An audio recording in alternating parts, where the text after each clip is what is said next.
Olá, este é o Por Dentro da Política e eu vou conversar com o deputado Carlos Gianazzi, do PSOL. Um prazer conversar com o senhor aqui no estúdio da TV Assembleia SP. Prestar contas de mandato, deputado. Obrigado pelo convite, Jorge. Deputado, vamos falar de ação de mandato, inclusive veto numa proposta que trata de um centro de diagnóstico e referência para tratamento de pessoas com síndrome pós-pólio, doenças neuromusculares. Deputado, como é que o senhor vê a questão desse veto depois de 2 anos de trabalho, de audiências? Vamos falar um pouco sobre isso. Depois vamos apresentar um pouco da doença e sobre esse centro de referência. Olha, Jorge, esse projeto de lei que nós aprovamos aqui, ele foi construído coletivamente por entidades, por pessoas que atuam nessa área e que sofrem, né, com doenças neuromusculares, com a síndrome pós-pólio. Então é uma antiga reivindicação desses grupos, desse segmento da sociedade.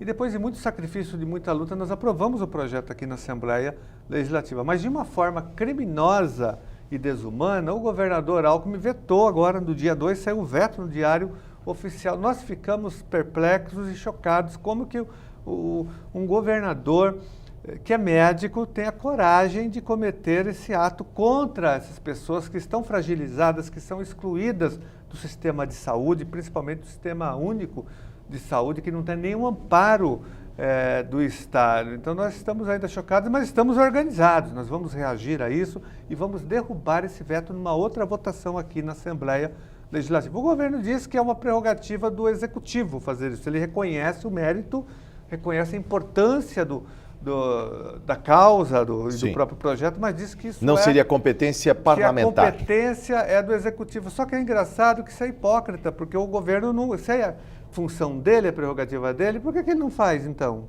Por que ele não constrói, ele não executa essa política pública? Então, ele, na verdade, não tem interesse em fazer investimento nessa área. E nós temos, por isso que nós apresentamos o projeto para nós não é inconstitucional, porque ele é autorizativo, ele autoriza a Secretaria de Saúde a criar o centro de referência de diagnóstico, de tratamento nessa área pós-pólio e de doenças neuromusculares. Bom, vamos convidar o nosso telespectador a conhecer um pouco mais do universo dessa doença e da criação desse centro na reportagem. Veja. A síndrome pós-pólio é uma desordem neurológica que acomete pessoas por volta dos 40 anos e que, pelo menos 15 anos antes, foram infectadas pelo vírus da poliomielite e desenvolveram uma forma aguda ou inaparente da doença. A principal característica é a perda das funções musculares, que tinham permanecido estabilizadas no intervalo entre a recuperação e o aparecimento dos novos sintomas. O quadro não é provocado pela reativação do vírus da poliomielite, mas pelo desgaste proveniente da utilização excessiva dos neurônios motores próximos daqueles que foram destruídos pelo poliovírus. Para compensar, apesar de também terem sido afetados, os neurônios sobreviventes passam a enviar ramificações para inervar os feixes musculares comprometidos pela doença. A tendência é que os casos de síndrome pós-pólio diminuam consideravelmente nos países em que as campanhas de vacinação contra a poliomielite continuem representando uma estratégia importante para erradicar a doença. Há várias descrições de casos da síndrome pós-pólio desde 1875, especialmente relacionados a epidemias que ocorreram na primeira metade do século XX em várias partes do mundo. Atualmente, não existem estatísticas precisas sobre o número de portadores da síndrome pós-pólio no Brasil. Somente em 2010, a enfermidade foi incluída no Catálogo Internacional de Doenças, o CID 2010. Deputado, nesta audiência pública que vimos na reportagem, o senhor teve contato com pacientes.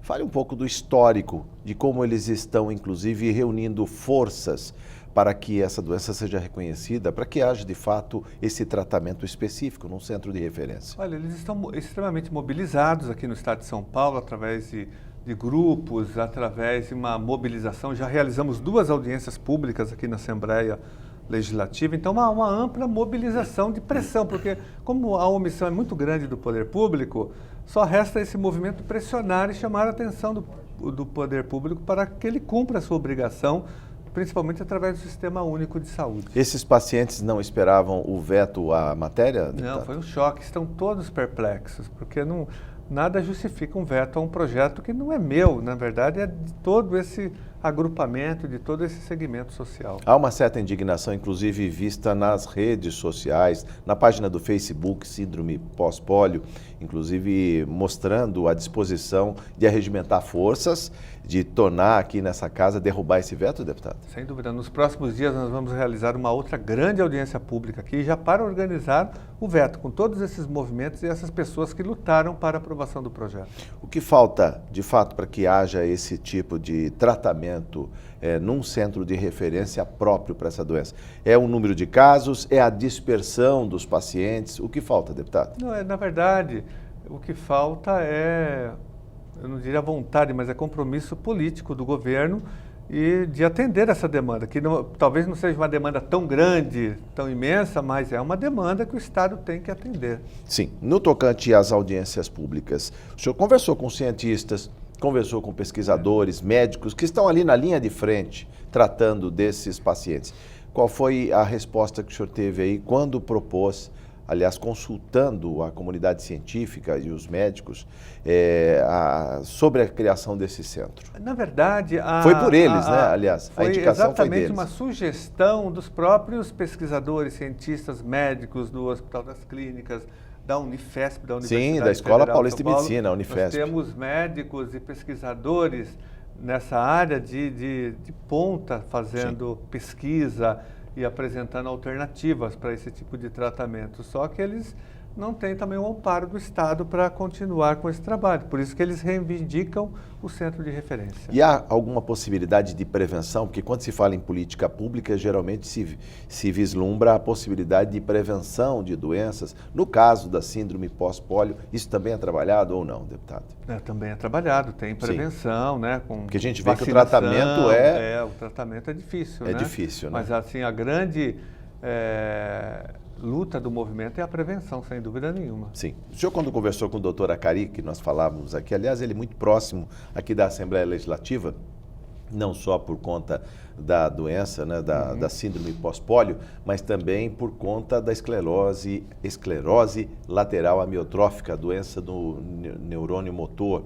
Ele já teve em várias audiências públicas aqui, reuniu pacientes, ou seja, efetivamente é preciso de uma ação, de uma política pública para essa faixa da população acometida pela doença. Foi por isso que nós apresentamos o projeto e por isso que nós queremos e exigimos que o governo do Estado, né, crie aqui no nosso sistema de saúde um centro de referência. Por isso que nós estamos brigando bastante e lutando. E vamos conseguir, eu tenho certeza. Bom, a comunidade ainda está pesquisando, está, digamos, buscando mais informações sobre a síndrome, que ao contrário da poliomielite, parece que não é uma doença que tem notificação compulsória no mundo. Agora que ela ganhou, né, a codificação no Cadastro Internacional de Doenças, mas cabe ao poder público, à Secretaria de Saúde, fazer a devida notificação dos casos e o correto atendimento dos pacientes, deputado? Sem dúvida. É função do governo fazer isso, da Secretaria da Saúde. Sim. E como o senhor vislumbra, inclusive, a possibilidade de derrubada do veto? A gente sabe que é uma dificuldade para o mandato aprovar um projeto. Sim, vem um carimbo que é o veto. Como arregimentar também deputados para que haja a derrubada do veto? Primeiro que esse movimento sensibilizou os deputados para que nós pudéssemos aprovar. E esse mesmo movimento vai sensibilizar novamente pela derrubada do veto, tenho certeza. Está convicto disso? Com certeza. Deputado, vamos falar também de outro trabalho do mandato, que é a questão da escola sem partido, é isso? E o senhor tem até um outro projeto, né? E eu queria que o senhor, antes de mais nada, falasse para o nosso telespectador que não conhece, já ouviu falar dessa matéria, escola sem partido. Mas o que vem a ser a escola sem partido, deputado? Escola sem partido, na verdade, é um movimento que foi organizado no início, em 2003, 2004, aqui em São Paulo, que tem como objetivo central acabar com a doutrinação nas escolas, né? Essa palavra doutrinação é muito polêmica e muito discutível. Esse movimento, na verdade, não tinha peso nenhum, não tinha importância nenhuma, mas o ambiente nos últimos 2 anos ficou tão conservador no Brasil, tão difícil do ponto de vista político, do ponto de vista comportamental, que esse movimento acabou ganhando uma certa expressão, principalmente quando nós discutimos o Plano Nacional de Educação. E esse movimento entrou com muita força contra a aprovação de um dispositivo que nós defendíamos no Plano Nacional de Educação, que era a identidade de gênero e o respeito à diversidade sexual. Ou seja, que as escolas pudessem trabalhar o combate à homofobia, o combate ao machismo, ao preconceito, à discriminação de setores que são marginalizados na nossa sociedade. Então, esse grupo conservador, fundamentalista, organizou esse movimento, né, falando que a escola não pode doutrinar, a escola não pode entrar nessa seara. E depois esse movimento se fortaleceu ainda mais, principalmente no ano passado, com as ocupações das escolas aqui em São Paulo, das escolas estaduais. Esse grupo, alguns setores colocavam claramente que os alunos estavam sendo influenciados pelos professores, por isso que eles ocuparam as escolas, que foi um movimento vitorioso de ocupação que derrotou a política do Alckmin, que pretendia fechar 94 escolas e mais de 3.000 salas. Então, esse movimento ganhou um certo peso. Virou um processo de consulta com a comunidade escolar? No Senado Federal. Não, aqui em São Paulo mesmo, via a Secretaria de Estado da Educação. Também recolheu aqui no o fechamento Senado. E aí Isso. passou a ser discutir. Isso da comissão, você fala das ocupações, sim. né? Sim, das ocupações. Aqui o projeto de lei está sendo debatido também em Brasília, na Câmara dos Deputados, no Senado, e houve uma consulta pública, né? Também nesse sentido. O fato é que esse projeto, ele, na prática, é um projeto fascista, fundamentalista, é um projeto que tenta impor a censura, a mordaça, que tenta acabar com a diversidade e, sobretudo, tenta acabar com a autonomia do trabalho pedagógico das escolas e dos professores, chegando ao ponto de, no projeto de lei, nos projetos apresentados, que são muitos, são vários, né? São mais de 6 projetos no Congresso Nacional, tem na aqui Câmara na e no Assembleia Senado, Legislativa inclusive. tem 3 projetos aqui tramitando com esse Que teor. provavelmente serão aglutinados Já num estão só. apensados num só, mas são 3, né, projetos. Eles colocam claramente que cada sala de aula tem que ter uma placa, né, dizendo das proibições do que o professor pode e o que o professor não pode falar numa sala de aula. E, além disso, os projetos... Uma placa, Isso é quase uma advertência, assim. Tem, inclusive, a metragem, o tamanho dessa placa, tudo especificado no projeto de lei. E também, além disso, o projeto obriga cada Secretaria de Educação, seja ela estadual ou municipal, a criar um setor para receber denúncias, inclusive denúncias anônimas, contra os professores que transgredirem essas normas. Então, nem a ditadura militar conseguiu fazer isso, impor um controle tão ferrenho, político, ideológico, nesse sentido. Nem com a educação moral e cívica, nem com a SPP, os militares conseguiram, e com toda uma legislação ligada a esse processo de cerceamento. Agora, esses grupos fascistas, fundamentalistas, né, e anacrônicos tentam impor isso em pleno século XXI, né? E agora Mas esses grupos não estariam, digamos, surfando numa onda conservadora que a gente vê na sociedade, nas redes sociais, deputado? É isso que eu disse, eles estão surfando, estão se aproveitando de um momento, né, onde o pensamento progressista perdeu um pouco de espaço, ele não está morto, ele está recuado, mas ele volta, logicamente, e esse grupo vem ocupando um certo espaço. Só que essa proposta tem a rejeição unânime do magistério nacional, seja ele da escola pública, da escola privada, uma grande resistência. Os professores rechaçam veementemente essa proposta de mordaça, de censura nas escolas e, sobretudo, no trabalho pedagógico, ferindo a autonomia e a liberdade dos professores, das professoras, dos nossos educadores e educadoras. Então, nós estamos com um movimento forte de resistência aqui na Assembleia Legislativa e em todo o Brasil. Sim.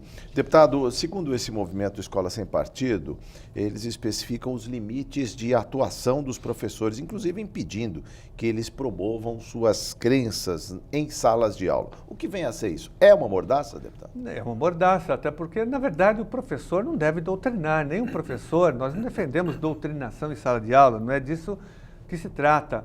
Mas a própria Constituição Federal, a própria LDB, a Lei de Diretrizes e Bases da Educação Nacional e o Plano Nacional da Educação, toda a nossa legislação, diz o seguinte, que o grande objetivo da educação é formar o aluno para o pleno exercício da cidadania. Nós temos que desenvolver o senso crítico do aluno, nós temos que colocar o aluno em contato com a diversidade, com a pluralidade. Então faz parte, nós temos que garantir o princípio da liberdade de ensinar, de aprender, sim, do pluralismo de concepções pedagógicas, tudo isso está na lei. Tanto é que, recentemente, a Procuradoria-Geral da República, o Ministério Público Federal, botou um parecer dizendo que todos esses projetos são inconstitucionais, que eles afrontam a Constituição. Então não tem nem legalidade nesses É projetos. uma forma de cerceamento do profissional de educação, do professor na sala de aula? Com certeza, não só do trabalho pedagógico do professor, mas do projeto político-pedagógico da escola e da própria autonomia da escola. A escola tem que formar o aluno crítico participativo.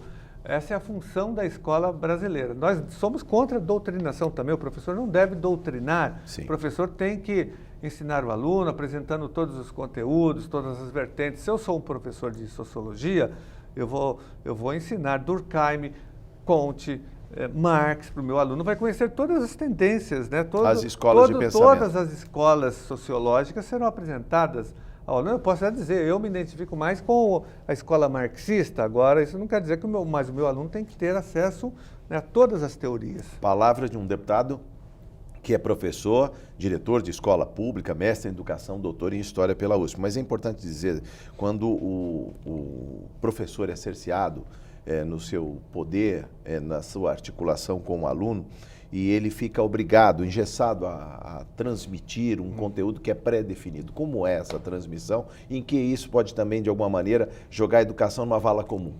Isso aí nós já tivemos essa tentativa, isso aconteceu no regime militar, no regime, eu digo, né, regime militar, regime empresarial militar, né, que foi de 64 a 1985. Os militares tentaram a todo momento engessar o trabalho do professor, criando engessar o processo disciplinas, inclusive. Criando disciplinas e também fazendo cerceamento até físico, ao eliminando, conteúdo programático, prendendo professores, exonerando professores. O AI-5, por exemplo, o ato institucional número 5, aposentou vários professores das nossas universidades, que eram professores críticos. Florestan Fernandes foi atingido pelo AI-5, foi aposentado compulsoriamente pelo regime militar.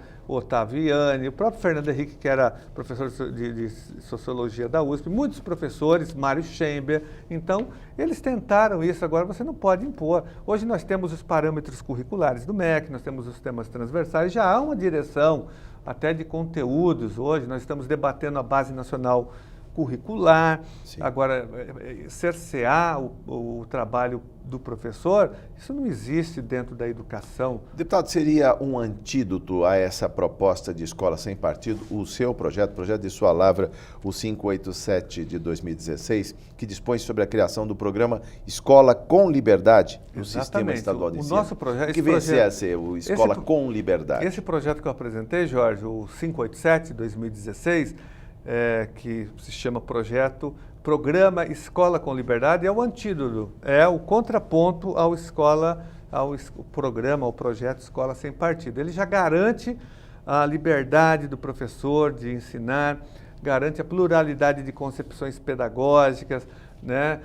Proíbe qualquer tipo de cerceamento, qualquer tipo de censura no trabalho pedagógico do professor e das escolas. Ele garante essa liberdade no ambiente escolar. Ele, na verdade, reflete tudo que nós já escrevemos e conquistamos no capítulo da educação da Constituição Federal, que vai do artigo 204 ao 214, 205 ao 214, de todos os preceitos da LDB, da Lei de Diretrizes e Bases da Educação Nacional, Lei 93/94, e também do Plano Nacional de Educação. Então, o nosso projeto é o contraponto, né, a esse malfadado. Mas ele é bem ambicioso quando ele fala no pleno exercício da cidadania, da liberdade de aprender, de ensinar, de pesquisar, divulgar a cultura, o pensamento, a arte e o saber, além do pluralismo de concepções pedagógicas, deputado. Exatamente. Então, ele reflete exatamente os fundamentos e os princípios da Constituição Federal, do capítulo da educação, como eu disse, da LDB. Não inova porque já está na Constituição.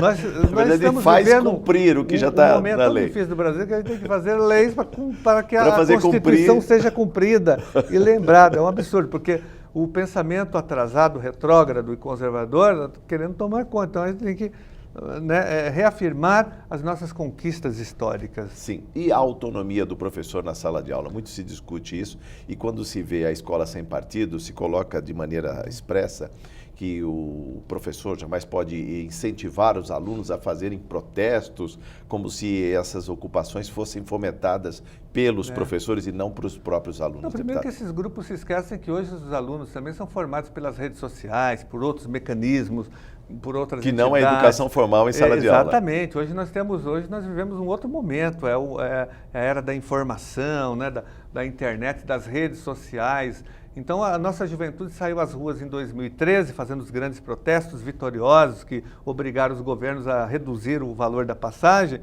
não por conta só a escola dá uma contribuição, mas não a escola como um todo, porque nas escolas você também tem professores conservadores, professores que são contra a mudança e tem professores que são a favor, que se empenham, né? Então você tem também os dois lados na escola. Agora o professor não pode doutrinar, o professor tem que ensinar, né, nessa perspectiva que eu falei. Agora o grande medo desse movimento anacrônico, que é o movimento Escola Sem Partido, é que os alunos tenham um senso crítico, um senso de participação e que os alunos conheçam as verdadeiras causas das desigualdades sociais, econômicas e políticas, que eles conheçam as causas da pobreza, da miséria. Esse é o grande medo. E que os alunos também conheçam e entrem em contato com temas como homofobia, violência contra as mulheres, contra os negros. Eles temem, por exemplo, o debate sobre a questão racial nas escolas. Por que desse temor? Porque é uma ferida, eles não entendem que a escola tem que combater qualquer tipo de preconceito, qualquer tipo de discriminação.